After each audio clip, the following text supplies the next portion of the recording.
Om Shanti. SERB पर रहम करो, वहम और अहम भाव को मिटाओ। विश्व कल्याणकारी, राज्य भाग्य प्राप्त करने वाली, देव पद प्राप्त करने वाली आत्माओं प्रति बाबा बोले। बाप दादा सभी बच्चों को संपन्न स्वरूप विश्व कल्याणकारी रूप में देख रहे हैं। वर्तमान समय अंतिम स्वरूप व अंतिम कर्तव्य विश्व कल्याण का ही है। इस अंतिम स्वरूप में स्थित रहने के लिए हर एक ब्राह्मण यथाशक्ति पुरुषार्थ कर रहे हैं। लक्ष्य सबका एक ही, विश्व कल्याण करने का है। लेकिन कोई अभी तक स्व कल्याण में लगे हुए हैं और कोई स्वदेश के कल्याण में लगे हुए हैं। बहुत थोड़े बेहद के बाप समान, बेहद अर्थात विश्व की सेवा में अथवा विश्व कल्याणकारी स्वरूप में स्थित रहते हैं। विश्व कल्याणकारी श्रेष्ठ आत्मा की निशानी क्या होगी? पहला, विश्व कल्याणकारी जानते हैं कि समय कम है और कार्य महान है। इसलिए विश्व कल्याणकारी हर सेकंड व संकल्प विश्व कल्याण के प्रति ही लगाएंगे। दूसरा, तन मन और प्राप्त धन सदा विश्व सेवा में अर्पण करेंगे।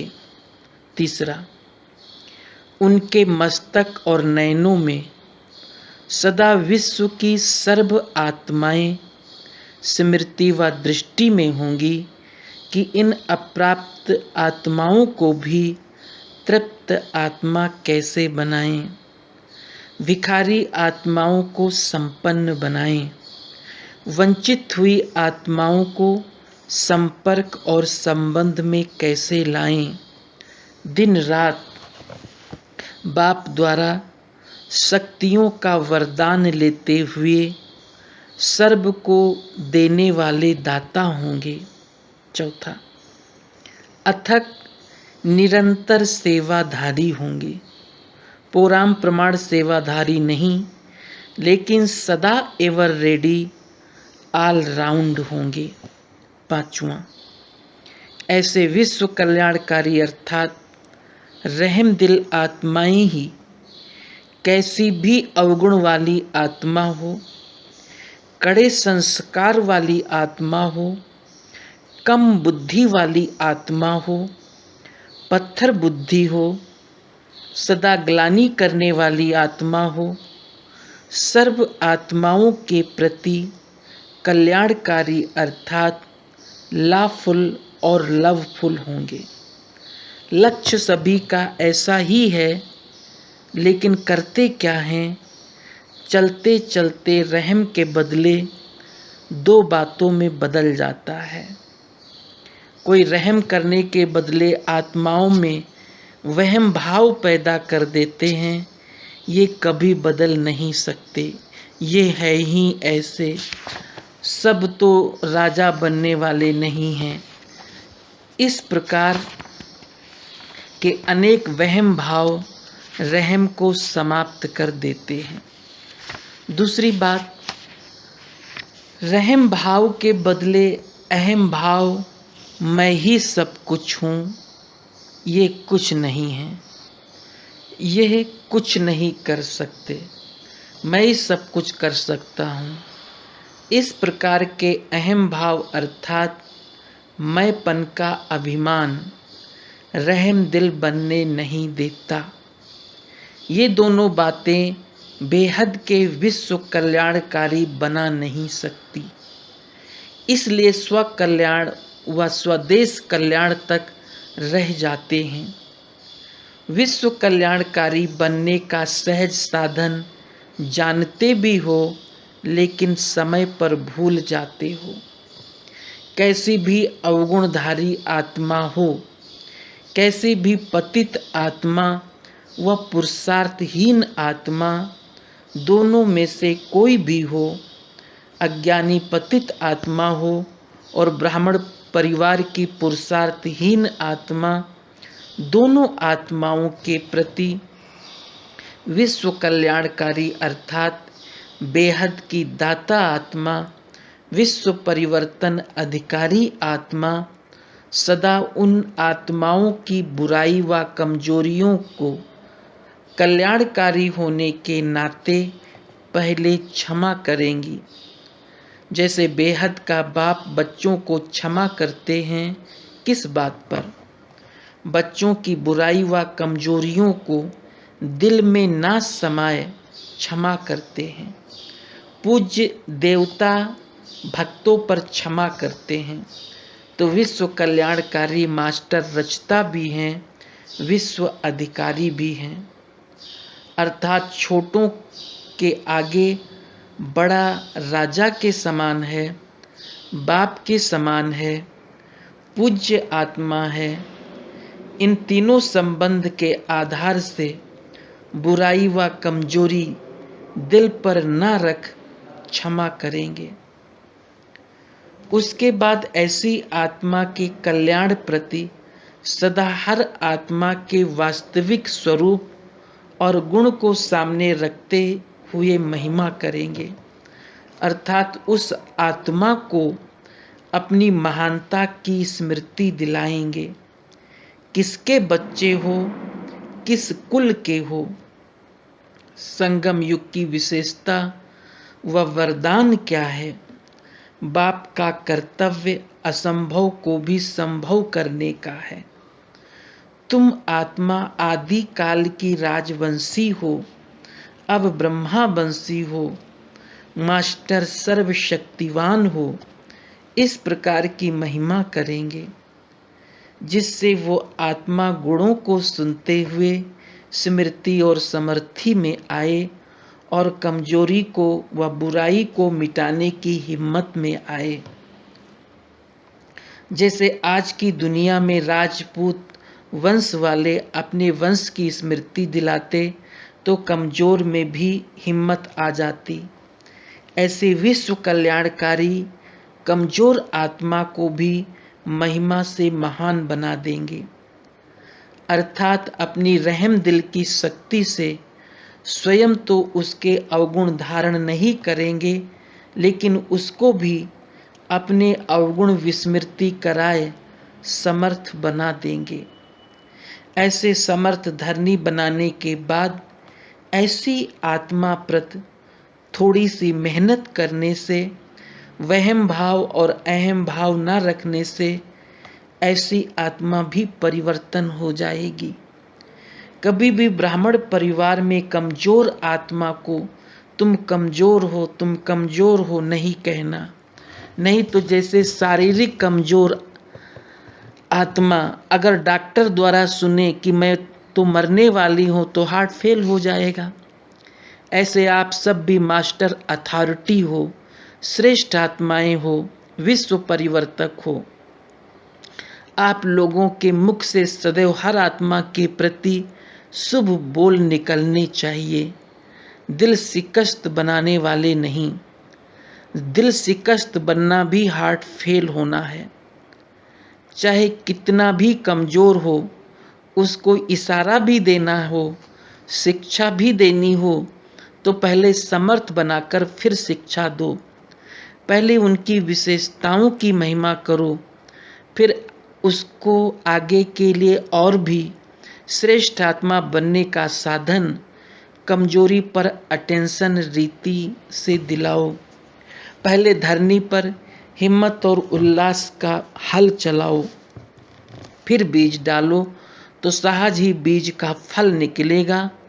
नहीं तो हिम्मतहीन कमजोर संस्कार वश आत्मा अर्थात कलराठी जमीन में बीज डालते हैं, इसलिए मेहनत और समय ज़्यादा लगता है और सफलता भी कम निकलती है। विश्व कल्याण के कार्य में सोचने व करने की फुर्सत नहीं मिलती। स्व कल्याण या देश कल्याण में ही लगे रहते हैं। विश्व कल्याणकारी स्वरूप में स्थित नहीं हो सकते। समझा? तो विश्व कल्याणकारी बनने के लिए क्या करना है और क्या नहीं करना है, तभी विश्व कल्याण की सेवा की गति तीव्र हो सकेगी। अभी मध्यम गति है, इसलिए इस वर्ष में विश्व कल्याणकारी स्थिति की विधि द्वारा विश्व कल्याण के सेवा की गति तीव्र बनाओ, रहम दिल बनो। अब तक जो कुछ चला, ड्रामा अनुसार जो चलता था वो चला। इससे भी आगे के लिए कल्याण की भावना ले, चढ़ती कला की भावना ले। अब आगे बढ़ो, कमजोरियों को सदा के लिए दृढ़ संकल्प द्वारा विदाई दो और विदाई दिलाओ, तो विश्व परिवर्तन का कार्य तीव्र गति से हो जाएगा। स्पीड और स्टेज को बढ़ाओ, अर्थात हर बात को नॉलेजफुल समर्थ स्थिति द्वारा सदा सहज पास करो और सदा पास हो जाओ, तो फाइनल स्टेज पर पास विद ऑनर हो जाएंगे। समझा? ऐसी तैयारी करो जो दूसरी सीजन में बाप दादा सबको तीव्र पुरुषार्थी के रूप में देखे। सभी आत्माएं फर्स्ट डिवीजन वाली आत्माएं हो, ऐसी महान आत्माओं का मिलन मेला मनाने आए। हर ब्राह्मण बच्चा सदा ताज तिलक और तख्तदारी हो, ऐसी राज्यसभा में बाप आए। जब यहाँ राज्य अधिकारी सभा बनेगी तब वहाँ राज दरबार लगेगी। निमंत्रण दिया जाता है तो विशेष आत्माओं के लिए विशेष स्टेज तैयार करनी पड़ती है। तो बाप दादा को भी फिर आने का निमंत्रण देते हो तो हर एक प्रैक्टिकल संपूर्ण स्टेज तैयार करेंगे, तब तो बाप दादा आएंगे। इसलिए हर एक दो से श्रेष्ठ व सुंदर स्टेज तैयार करो। अच्छा, अब देखेंगे कौन सा जोन नंबर 1 जाता है। विदेश आगे जाता है व देश आगे जाता है। अच्छा, ऐसे सदा विश्व कल्याणकारी, सर्वप्रति रहम दिल, सदा शुभ चिंतन में रहने वाले और सदा शुभ चिंतक बनने वाले, हर आत्मा में हिम्मत और उल्लास दिलाने वाले, ऐसे सदा राज्य अधिकारी, सर्व को सदा संपन्न बनाने वाले समर्थ आत्माओं को बाप दादा का याद प्यार और नमस्ते। टीचर्स से बातचीत। सेवा का भाग्य प्राप्त आत्माएं हो, कितनी वंचित आत्माओं को बाप का परिचय दे तृप्त आत्मा बनाने वाली हो। सेवा में विशेष रहम दिल का गुण याद रहता है। रहम दिल बाप के बच्चे रहम दिल बनकर सेवा करते तो बहुत सफलता मिलती है। तो सभी बाप समान रहम दिल हो, अनजान आत्माओं के प्रति तरस पड़ता है। सदा संपन्न मूर्त बन वरदानी और महादानी बनो। कमजोर आत्माओं को शक्ति दे आगे बढ़ाओ। संपन्न मूर्त बन सेवा करो। अच्छा, 43वीं शिव जयंती महोत्सव मनाने संबंधित अव्यक्त बाप दादा का संदेश। इस शिवरात्रि पर बाप को प्रत्यक्ष करने का कार्य करना है। अथॉरिटी से निर्भय हो वास्तविक परिचय देना है। इस शिवरात्रि उत्सव मनाने समय अब ऐसा प्रोग्राम रखें जिसमें सबका अटेंशन विश्व के रचयिता तथा जिसके द्वारा पार्ट बजाया उस आदिदेव अर्थात साकार ब्रह्मा को पहचाने। यह शिवरात्रि विशेष बाप को प्रत्यक्ष करने वाली नवीनता वाली हो। बोलने समय ये विशेष अटेंशन रहे कि पॉइंट्स में ज़्यादा ना जावें, भाषण का लेवल ठीक रहे। पॉइंट्स में ज़्यादा जाने से जो लक्ष्य होता वो ख़त्म हो जाता। भाषण में शब्द कम हो लेकिन ऐसे शक्तिशाली हों जिसमें बाप का परिचय और स्नेह समाया हुआ हो, जो स्नेह रूपी चुंबक आत्माओं को परमात्मा की तरफ खींचे। भाषण का स्थूल रूप तो अनेक लोग जानते हैं, लेकिन हरेक के भाषण में रूहानी नशा हो, शब्दों में परमात्मा स्नेह हो, मस्तक में बाप के प्रत्यक्षता की चमक हो, तब बाप का साक्षात्कार सभी को करा सकेंगे। ये शिवरात्रि प्रत्यक्षता की शिवरात्रि करके मनाओ। सबका अटेंशन जाए ये कौन हैं और किसके प्रति संबंध जोड़ने वाले हैं। सब अनुभव करें कि जो आवश्यकता है वो यहाँ से ही मिल सकती है। सब सुखों के खान की चाबी यहाँ ही मिलेगी। अच्छा, सभी शिवरात्रि पर विश्व कल्याणकारी बन सेवा में उपस्थित होने वाले होवनहार सफलता के सितारों को याद प्यार। पार्टियों से मुलाकात। पहला, स्वस्थिति की सीट पर रहने से परिस्थितियों पर विजय। सदा मास्टर सर्वशक्तिवान की स्थिति में स्थित हो, हर प्रकार की परिस्थितियों के ऊपर विजयी रहते हो। जब तक स्वस्थिति शक्तिशाली नहीं होगी तो परिस्थिति के ऊपर विजय नहीं होगी। परिस्थिति प्रकृति द्वारा आती है, इसलिए परिस्थिति रचना हो गई और स्वस्थिति वाला रचता है। तो सदा रचना के ऊपर विजय होती है ना। अगर रचता रचना से हार खा ले तो उसको क्या कहेंगे। तो प्रकृति द्वारा आई हुई परिस्थितियां रचना है, तो मास्टर रचता अर्थात मास्टर सर्वशक्तिवान कभी हार खा नहीं सकते, असंभव है। अगर अपनी सीट छोड़ते हो तो हार होती है। सीट पर सेट होने वाले में शक्ति होती है, सीट छोड़ी तो शक्तिहीन। तो मास्टर रचता की सीट पर सेट रहना। सीट के आधार पर शक्तियां स्वतः आएगी, नीचे नहीं आना। नीचे है ही देह अभिमान रूपी माया की धूल। नीचे आएंगे तो धूल लग जाएगी, अर्थात शुद्ध आत्मा से अशुद्ध हो जाएंगे। बच्चा भी अगर स्थान से नीचे आ जाता है तो मैला हो जाता है। बच्चे के लिए भी अटेंशन रखते कि मैला ना हो जाए। तो देह भान में आना अर्थात मैला होना। आप शुद्ध आत्मा हो, शुद्ध पर अगर जरा भी मिट्टी लग जाए तो स्पष्ट दिखाई देती है।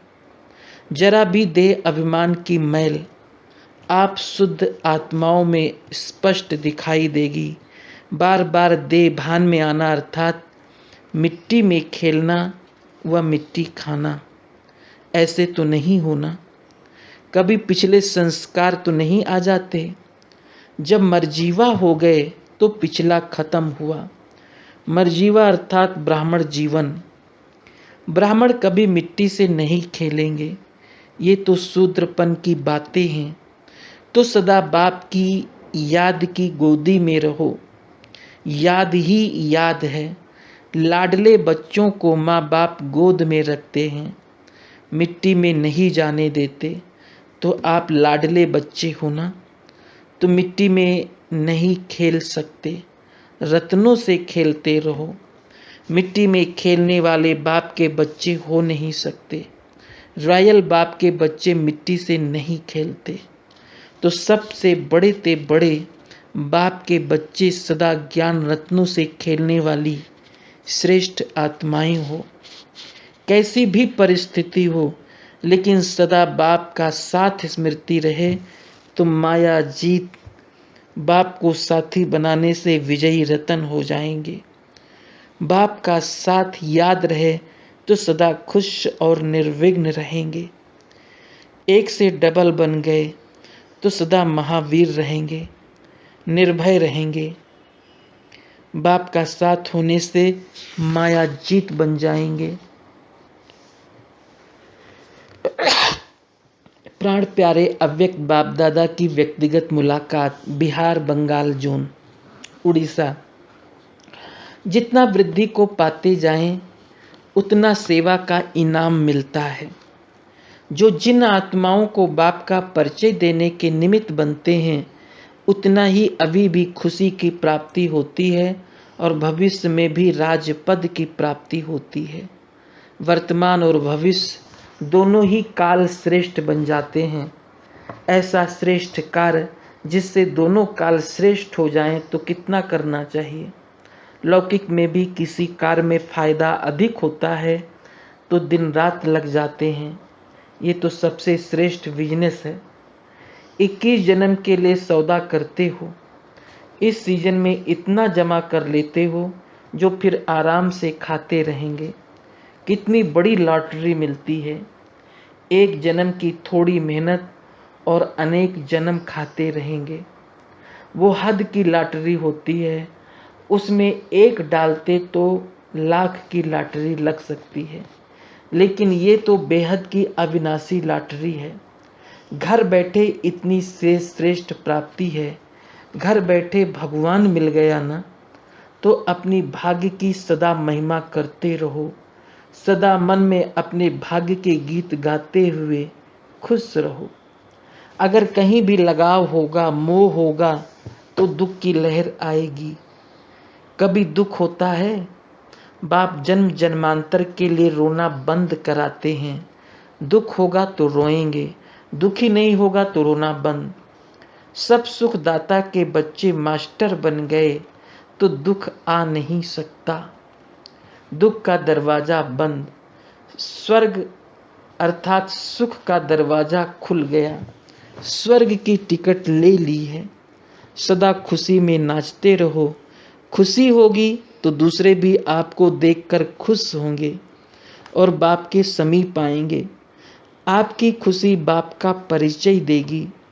कभी भी वियोग में नहीं आना, सदा योगी।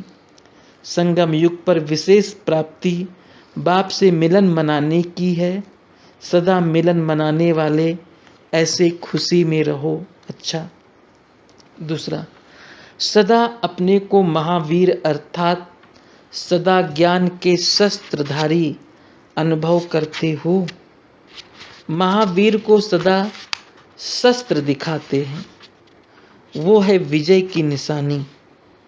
ऐसे सदा ज्ञान के शस्त्रों से सजे हुए महावीर हो।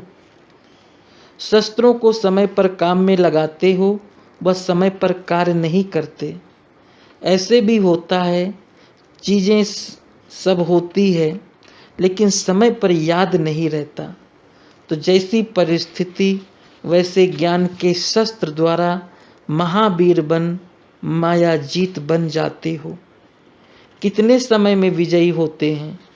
सेकंड में विजयी बनते हो या टाइम लगता है? अगर टाइम लगता है तो महावीर नहीं कहेंगे। अगर विजयी बनने में 1 घंटा लगा और उसी टाइम के अंदर अंतिम घड़ी आ जाए तो किस पद को प्राप्त करेंगे? तो महावीर अर्थात हर घड़ी अटेंशन, पास विद ऑनर, वही होगा जो हर परिस्थिति में पास होगा। तो सदा पास होने वाले हो ना। टीचर से मुलाकात। टीचर्स को विशेष लिफ्ट की गिफ्ट है। क्यों? टीचर्स को सिवाय ईश्वरीय सेवा के और कोई भी बोझ नहीं। एक की ही याद, एक के प्रति सेवा। जब एक काम है तो एक काम में अच्छी तरह से आगे बढ़ सकते हैं ना। प्रवृत्ति वालों को तो दो कार्य निभाने पड़ते हैं। टीचर साझ ही एक रस रह सकती हैं। बातें करनी है तो भी बाप का परिचय देना है। कर्मणा सेवा करनी है तो भी बाप ने जिसके निमित्त बनाया है। तो टीचर्स को नेचुरल गिफ्ट मिली हुई है, इस गिफ्ट का लाभ उठाते रहो।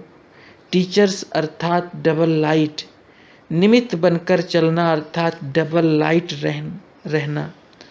तो डबल लाइट सदा इसी स्थिति का अनुभव होना चाहिए। करण करावन हार करा रहे हैं, मैं निमित्त हूँ तब सफलता होती है।